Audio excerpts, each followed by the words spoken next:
बाळा सुकरायची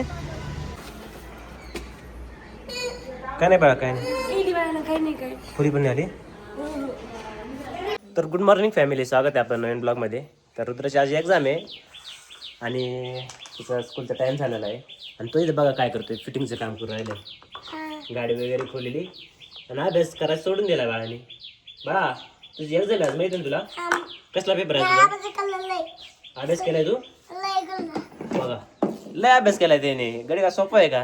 तर फायनली मी आलेलो आहे आपल्या शेतामध्ये कपाशीला खत पेरायसाठी. खत घेऊन आलेलो आहे, ट्रॅक्टर घेऊन आलेलो आहे आणि आता आपल्याला आहे ना फणाची सेटिंग लावायची आहे, म्हणजे व्यवस्थित आपल्याला खत पेरणी होईल नाही का. तर फॅमिली पाहू शकता पावसाने सुरुवात केलेली आहे. माझं खत पण जवळपास पेरून झालेलं आहे, 8 तास राहिले ते आणि पावसाने अचानक सुरुवात केलेली आहे. आणि सोनाली नाका पण आणते खुरपीच येते आता, मस्त काही चित्र घेऊन बसलेलं आहे तिथं नाही का. तर आपलं ट्रॅक्टर पण येते. जर पाऊस आला तर ट्रॅक्टर बाहेर निघायचं पण अवघड आहे, पण वातावरण नाही जास्त येणं शकतो. तर फायनली फॅमिली भरपूर भूक लागलेली आहे आता मस्तपैकी जेवण वगैरे करतात नाही का. सकाळी लवकरच जेवलेले. सकाळी लवकर जेवण आहे ना, आम्ही शेतात गेलो तर आपल्याला माहिती ना डबा केला तर आम्ही तेच खाल्ला होता. तर फॅमिलीत आमची पालखी येणार आहे एकनाथ महाराजांची, म्हणजे पंढरपूरवरून आता रिटर्न चाललेले पैठणला. ते आमच्या गावामध्ये मुक्कामाला असते, त्यासाठीच लवकर आवरून दर्शन घेण्यासाठी आम्हाला जायचंय गावामध्ये. साठीच तुम्ही पटकन कपडे बदला आणि फ्रेश होऊन चला बरं पटकन.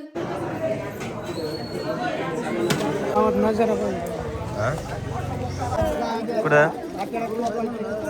तर फायनली आहे ना रुद्राला दाखवण्यात चाललंय, कारण की आहे ना 2-3 दिवस झाले त्याला सारखे 5-10 मिनिटात सुल येत होती आणि सकाळी तो 4 वाजता उठला आणि त्याला अचानक सूच नाही झाली नाही का. 5-10 मिनिटं थांबला आणि त्याला सूच नाही झाली. नंतर थोडी परत सूज झालेली. काय नाही बाळा काय नाही पुरी पण आली. तर फायनली फॅमिली दवाखान्यातून आलेलो आहेत आम्ही. आता रुद्र खेळतोय पाहू शकता येत नाही का. आणि डॉक्टरने थोडं म्हणजे इन्फेक्शन सांगितलं लघवीमध्ये आणि थोडी सूज पण सांगितलेली आहे, त्यामुळे त्याला लघवीला जरा त्रास होतो. आम्हाला काय माहिती का, आमच्या गावाचं किती दुखलं ना काही वाटत नाही, पण रुद्राचं दुखलं ना आमच्या आजूकच हात पाय गळत त्याचं. कारण की आपल्याला थोडंफार सहन करते आणि तो लहान आहे. तर मागच्या वेळेसच थोडी सर्दी खोकला झाला होता तर मी पण रडत होते आणि रात्री अचानकच सुनते त्याच्याशी कोंडली, म्हणजे त्याला होतच नव्हती. एक तर त्यांनी काल शाळेतून आल्यापासून दाट केली, आलं की पळ.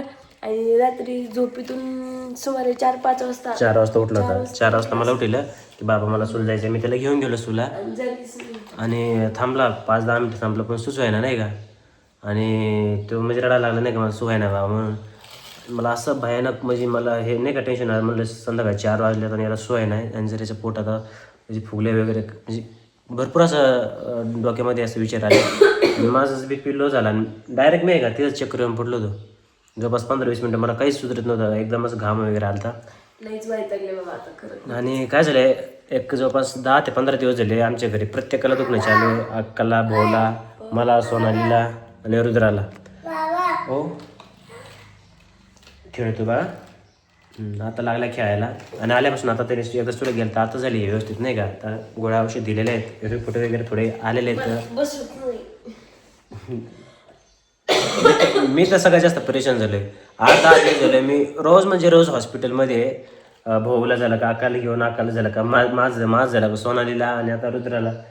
असं लय वैतागलोय नाही का. लय मी गळून पण गेलेलो आहे आणि असं भरपूर असं टॉर्चर झाल्यासारखं वाटतं फॅमिली मला. लय म्हणजे लईच